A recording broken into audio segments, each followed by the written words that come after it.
En el capítulo de hoy vamos a hablar lo que es el método epidemiológico.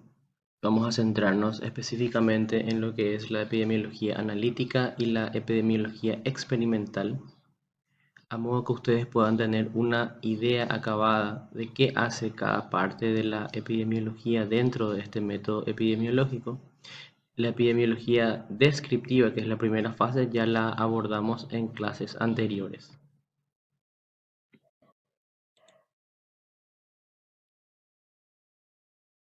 Para recordar un poco, el método epidemiológico no es otra cosa que etapas sucesivas, ordenadas y lógicas basadas en el método científico.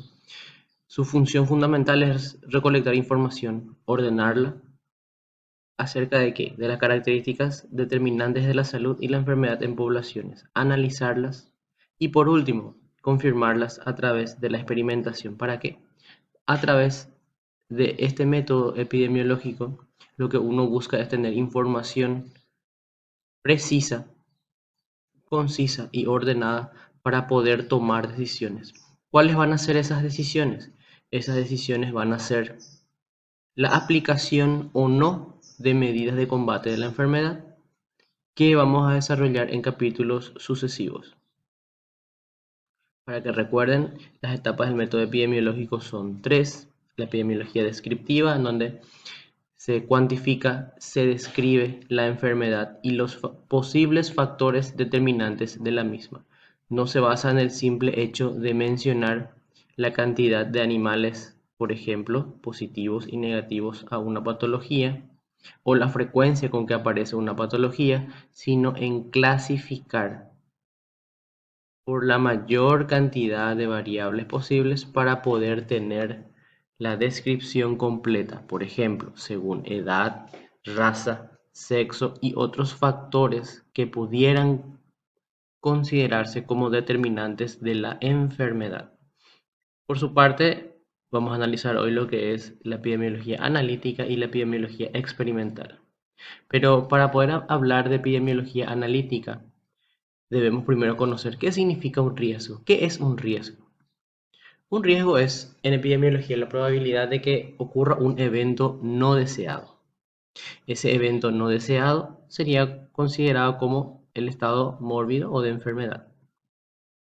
¿Cuál es el objetivo de la epidemiología analítica? Analizar las hipótesis surgidas de la epidemiología descriptiva y analizar los diferentes modos y factores a través de los cuales puede desencadenarse el proceso de enfermedad. Con la cantidad de informaciones que nosotros tenemos en la epidemiología descriptiva, por ejemplo, la casuística de una patología en diferentes zonas del país y caracterizadas cada una de las poblaciones según raza, sexo, edad, por ejemplo, condición de explotación, si están confinadas o no están confinadas. Esa es una información descriptiva, detalla el fenómeno que está ocurriendo. Lo que nosotros en la epidemiología analítica vamos a intentar de hacer es de mencionar o de afirmar si existen o no asociaciones entre las posibles causas y el efecto que es la patología. Y también describir cómo se pudo haber llegado a ese estado. Para ello tenemos métodos de análisis. Los métodos de análisis se dividen en dos, básicamente. El primero es la comparación. Comparar a través de qué? A través de que los resultados tengan una concordancia, que significa que los resultados de unos y otros estudios sean bastante similares. A su vez, también podría ser que los resultados sean diferentes de una y otras investigaciones que vamos realizando. Una tercera forma de comparar es analizando si existen variaciones en una patología y consecuentemente también existen variaciones en las causas que pueden ocasionar las patologías. La analogía, que los resultados obtenidos sean similares porque se encuentran en condiciones similares, y los métodos inductivos y deductivos, que consisten unos en pasar de lo general, de informaciones generales, a informaciones particulares o más profundas, o en su defecto teniendo informaciones bien profundas, ir hacia atrás y ver cuáles pueden ser sus orígenes o causas más generales. El segundo método de análisis sería ya la aplicación de modelos estadísticos. Los modelos estadísticos no son otra cosa que la simulación de enfermedades intentando encontrar asociaciones causales. ¿Qué es una asociación causal? Lo que nosotros ya habíamos dado.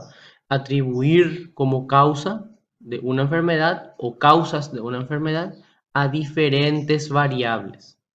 Para eso se aplican modelos epidemiológicos, pero para ello nosotros debemos conocer el comportamiento de la enfermedad y conocer todas y cada una de sus partes, desde la etiología o el agente causal, los modos de transmisión, los huéspedes susceptibles, las probables variaciones o probables características del ambiente que pueden incidir en que esto se manifieste como patología.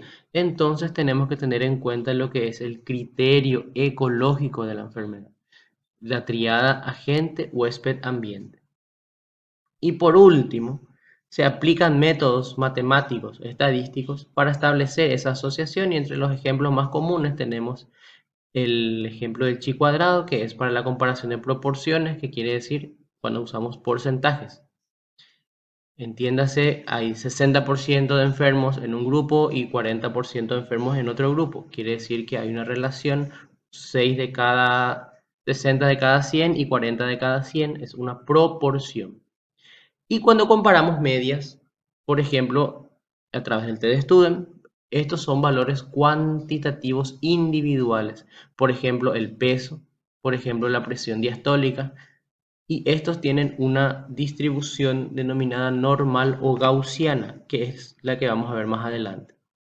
Los diseños epidemiológicos son iguales a los diseños metodológicos que tenemos. Nosotros hoy vamos a centrarnos en todo lo que es el método analítico, en donde nosotros buscamos relación de las variables. Y los dos estudios que vamos a abordar son el estudio de caso testigo y los expuestos y no expuestos, cada uno con su forma de medir. Para recordar un poco la distribución normal o gaussiana probable, nos menciona la famosa campana de Gauss, que alrededor de una media de valores o promedio, o también denominado promedio, tenemos un margen entre lo que van a moverse los valores normales más un desvío estándar, más dos desvíos estándar. Entonces, lo que nos dice esta campana es que el 95% de los valores van a caer dentro de esta campana cuando sean considerados normales. Esto es atribuyendo dos desvíos estándar. Entonces, aquellos valores que caigan fuera de estos límites van a ser considerados como significativamente diferentes. Hoy no vamos a adentrarnos mucho en la parte estadística, pero para rememorar lo que es la campana de Gauss. Es aplicable a valores de distribución normal, que quiere decir que tengan una media o promedio, que tengan una desviación estándar. No así cuando se habla de la frecuencia de enfermedad, que tenemos un número total de afectados sobre una población total por un amplificador, que lo vimos en epidemiología descriptiva, teniendo un porcentaje. Para ello, para las frecuencias y las proporciones, se utiliza el test de chi cuadrado. Los test de significancia estadística, ya sea para variables que utilizan proporciones o como para variables cuantitativas, como es el caso, por ejemplo, de la tensión sistólica, en donde se van midiendo cada una de las tensiones sistólicas en los individuos.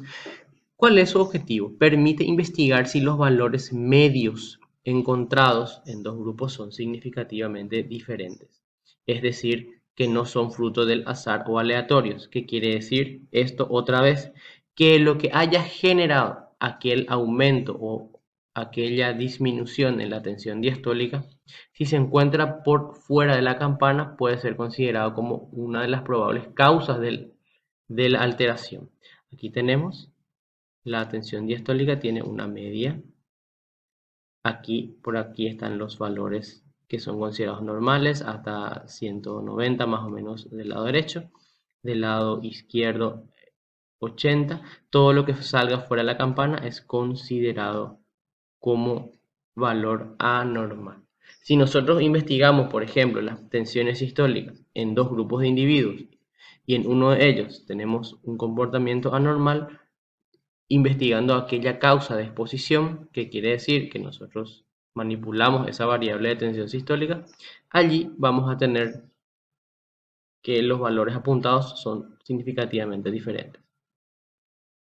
Podemos tener distribuciones normales con distinta desviación estándar. Vean que es diferente la angulación de las campanas, pero con una igual media. O poder tener distribuciones con igual desviación estándar, la campana tiene la misma angulación, pero con diferentes medias.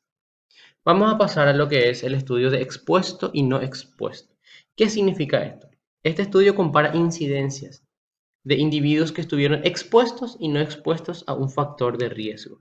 ¿Qué es un factor de riesgo? Es una variable que puede ser medida de manera matemática, que puede o no incidir en el desenlace. En epidemiología lo que se denomina desenlace lo llamamos como la presencia o ausencia de la enfermedad.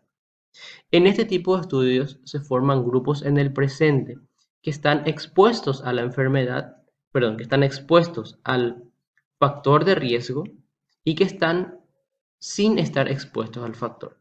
Se los evalúa en el futuro. ¿Qué quiere decir? Por ejemplo, si yo voy a hacer la frecuencia de acidosis ruminal en animales estabulados, que quiere decir en confinamiento, y animales a campo, mi tipo de alimentación y manejo animal van a ser diferentes. En el método estabulado, yo le voy a dar mucha cantidad de balanceado, que sabemos que contiene gran cantidad de energía, y esta energía puede ocasionar un desbalance y provocar un cuadro de acidosis. Versus animales a campo, se alimentan exclusivamente a pasto o algunos con sal mineral, entonces van a ser considerados como los no expuestos. Y de ello le voy a medir quién de esos animales, estando expuestos al confinamiento con estabulación, presenta acidosis y quién no presenta. De la misma forma con animales que están a campo. Para medir cuál es el indicador en el estudio expuesto y no expuesto, es el riesgo relativo. En el riesgo relativo, aplicando esta fórmula, que no es otra cosa de comparar la incidencia de los expuestos y la incidencia de los no expuestos a través de una fórmula denominada A dividido A más B, que quiere decir el expuesto dividido la sumatoria de enfermos y no enfermos sobre los no expuestos, que es la sumatoria de los, o sea, es el cociente, perdón, entre los no expuestos, que igual aún no estando expuestos enfermaron, dividido la sumatoria de los no expuestos. Aquí, por ejemplo, tenemos un total, en un ejemplo tenemos un total de animales con encefalopatía espongiforme y tenemos los terneros cuyas madres tuvieron encefalopatía espongiforme y terneros de madres sin encefalopatía espongiforme. De ellos tenemos, del primer grupo tenemos 31 casos de terneros positivos a encefalopatía espongiforme y sus madres tenían encefalopatía espongiforme. Versus terneros que provenían de madres sin encefalopatía espongiforme, pero de igual forma existieron casos positivos. Vamos a analizar. Los terneros, en el primer caso, son los terneros expuestos. Están expuestos al factor de riesgo porque sus madres tienen encefalopatía espongiforme. En el segundo caso, las madres no tenían encefalopatía espongiforme, pero de igual forma se presentaron casos positivos. Haciendo el cuadro, esto es la sumatoria, 31 más 3, 16 es 347, 14 más 3, 46 es 360. Ejecutando la fórmula, tenemos que existe un 2,6 veces más de riesgo de que tengamos terneros positivos a encefalopatía espongiforme. ¿Qué implica este resultado de 2.6? Que existe 2.6 veces más de riesgo de desarrollar encefalopatía espongiforme en terneros provenientes de madres con encefalopatía espongiforme. Seguimos.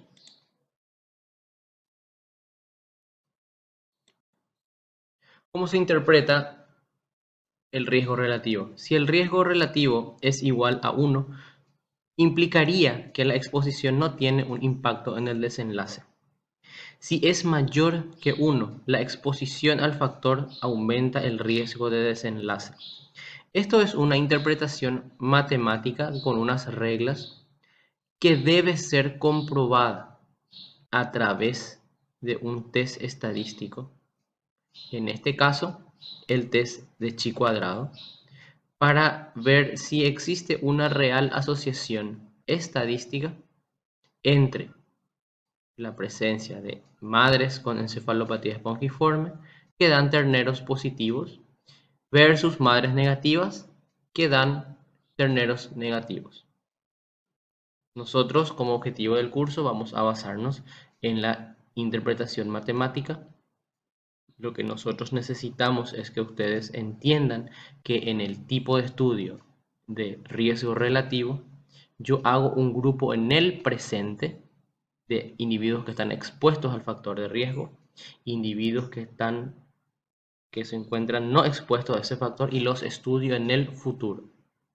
Seguimos. El segundo estudio que vamos a ver es el estudio de casos y controles, que es totalmente diferente a los que veníamos viendo. ¿Por qué? El estudio de casos y controles habla de una probabilidad de exposición. Recuerden que en el estudio anterior era una incidencia entre los expuestos y no expuestos. Nosotros trabajábamos en el riesgo relativo en poblaciones que los trabajamos a futuro. Bueno, totalmente diferente ocurre con el odds ratio, ya que en los estudios de caso y control no se consigue estimar la tasa de incidencia de la enfermedad. ¿Por qué? Porque no se tienen informaciones no se pueden tener informaciones complementarias.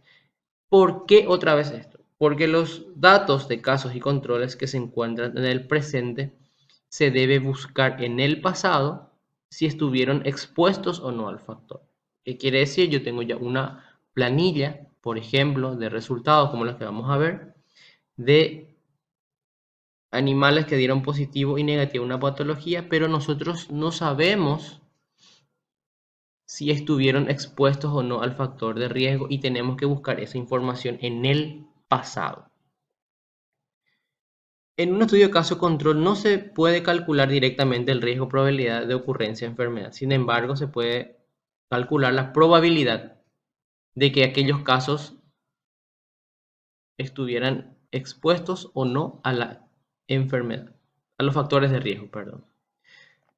Vamos a tener de vuelta una tabla de 2x2. En la fila de arriba vamos a tener lo que son los expuestos, en la fila abajo los no expuestos. Y aquí vamos a denominar ya casos a los individuos positivos y controles a los individuos negativos. Para calcular el odds ratio, simplemente lo que vamos a hacer son razones de exposición, como ya habíamos dicho. Entonces la fórmula va a ser totalmente diferente a lo que es riesgo relativo. Aquí vamos a comparar la cantidad de casos entre los expuestos dividido la cantidad de casos de los no expuestos versus la cantidad de negativos o controles entre los expuestos y la cantidad de controles o negativos entre los no expuestos. Por una operación matemática vamos a tener que multiplicando los extremos con los extremos y los medios con los medios nos va a quedar A por D dividido B por C. Esto es por una simple operación matemática, porque lo que nosotros hacemos en esta probabilidad de exposición es comparar los casos con los controles, ya que no sabemos si estuvieron expuestos o no a los factores.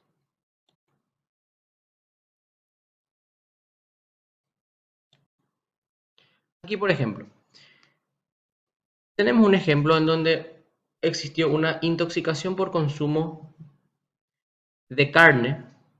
Tenemos en la tabla el tipo de carne servida. Es la carne, tuvimos por ejemplo la carne de cerdo silvestre, de bovino, de oveja, de caballo. Un total de población total de enfermos o denominados casos de 239 y una cantidad de controles o no enfermos de 177. Cada uno de ellos tenemos aquí, hubieron casos en consumo de carne de cerdo de 203, de cerdo silvestre 4, 227 y así sucesivamente. En el caso de enfermos, de no enfermos o controles, tuvimos 150, 6, 168 y así sucesivamente. Bueno, para saber cómo hacer el cálculo, vamos a proceder de la siguiente manera. Nosotros sabemos que consumieron carne de cerdo. Quienes consumieron carne de cerdo fueron 203 personas que consumieron y dieron positivo. Acá está el 203. A su vez, sabemos que de esos 203 que fueron positivos, también existieron personas que no comieron carne de cerdo, que es lo que tenemos aquí. Tenemos personas que, aún consumiendo carne de cerdo, no enfermaron. Y tenemos aquellos que, no habiendo consumido carne de cerdo, no enfermaron. Teniendo en cuenta las informaciones de la tabla y realizando la operación matemática de la multiplicación y luego la división, tenemos que el odds ratio o probabilidad de enfermar por carne de cerdo es de 1. En el caso de carne de cerdo silvestre, tenemos un total de casos habiendo consumido de 4 y que no han desarrollado la patología de intoxicación igual habiendo consumido de 6.